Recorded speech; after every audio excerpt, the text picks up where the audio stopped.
Takže čau lidi, já a tady můj kamarád, který momentálně stojí za kamerou, tady se chtějí přivítat na našem premiérovém videu na kanál Brigoládi. Na tento kanál tak budeme natáčet různá zábavná videa.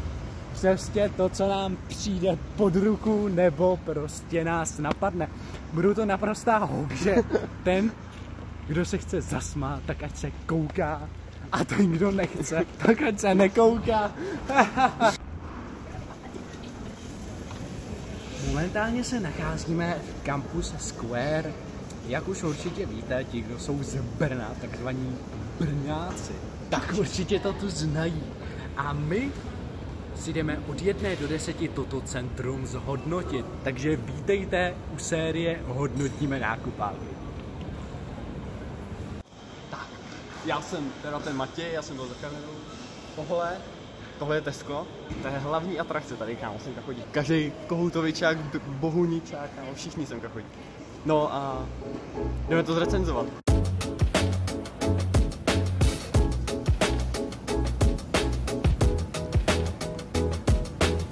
Pisinka. Nacházíme se v sekci pečiva, což je samozřejmě to nejdůležitější, aby jsme zjistili, jestli podávají čerstvé a chrumkavé pečivo přímo z peky.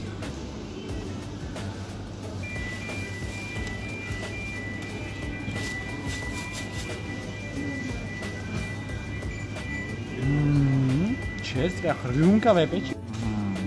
Bulečky taky, jo. No, ten už tak chrumkavý není, ale dá se to. Tak abychom nebyli barbaři, že jo, je to recenze zadarmo, tak tady pro Tesco něco necháme, koupíme si něco, samozřejmě nějaký Ducati tu utratíme, že jo, kdo by nerad nakupoval v Tesku. Že tak vidíme, oni mají normálně i led. Všem? Mají i led? A my si vezmeme ledňáčka. A já si beru tvarohovýho Míšu.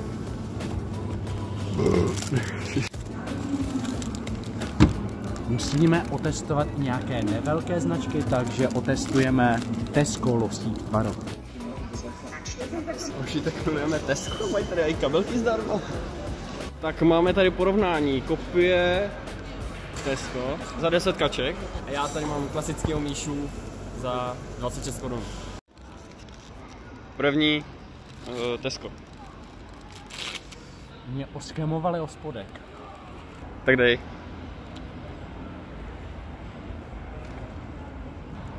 No, docela dobře. Je to dobrý? Chutná to, myslíš, podobně jak Míša? Ale jo. Jo? Jo.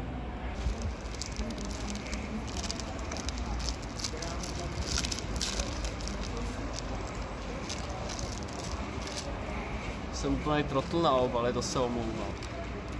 Tak o spodek mě neoskemovali a spodek je nejlepší část toho nanuka. Je to Míša, je to dobrý. V porovnání, no tohle je Míša a tohle je ten nový. Vidíš podle spodku, jo?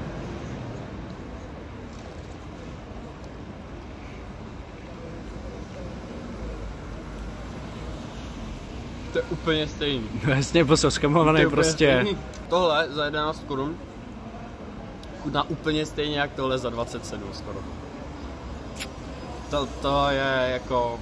Kdyby mi někdo zavázal oči a měl bych to ochutnat a porovnat, co je co, a nepoznám rozdíl. To je úplně stejný. No nic. Jdem mám. Momentálně se jdeme podívat ještě tam do chálovacího centra, aby jsme zhodnotili, jestli za tu cenu se tam dá nažrat pořádně nebo jenom trošičku.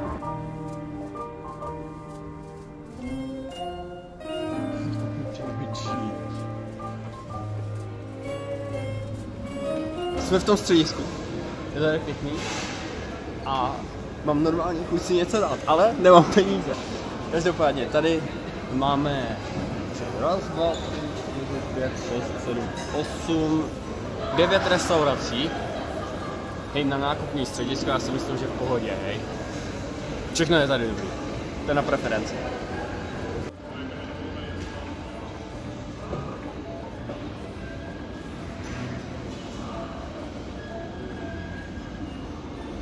Teď se je na tom nákupáku nejlepší, že když dostanete tady infarkt, tady vás hnedka převezu do nemocnice.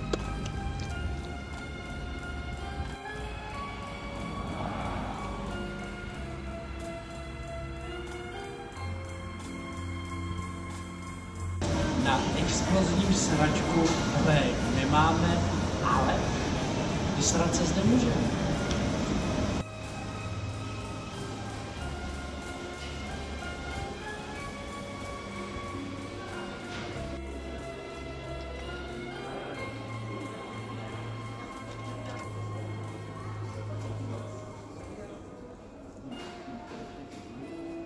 Musím rozkomenovat o 5 korun. Ten mrtvý. To vypadá jak dildo. No to nejede.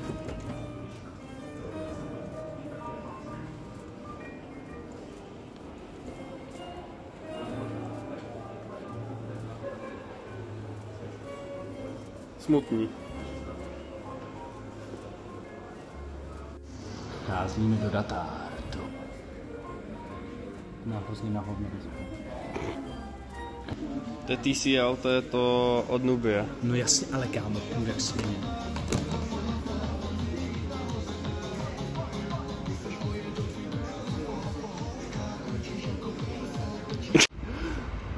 Tak, my jsme byli v tom datártu.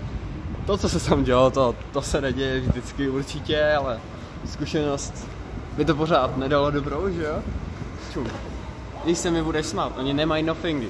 To mě nasralo, já jsem se chtěl jít kouknout na nový nothing. Nic. Po nothingu ani stopa, ani ty sluchátka, nic tam nebylo. Takže tohle bych zlepšil do příště. Nacházíme se momentálně v parku Campus Square. Vypadá docela pěkně, protože je zataženo, ještě trošku sere. Ale jinak je to tady fakt pěkný, jako no cap. Mateo, vylez. Neschovávej se, už točíme. Já se neschovávám, já se vůbec neschovávám. Jdu kameru.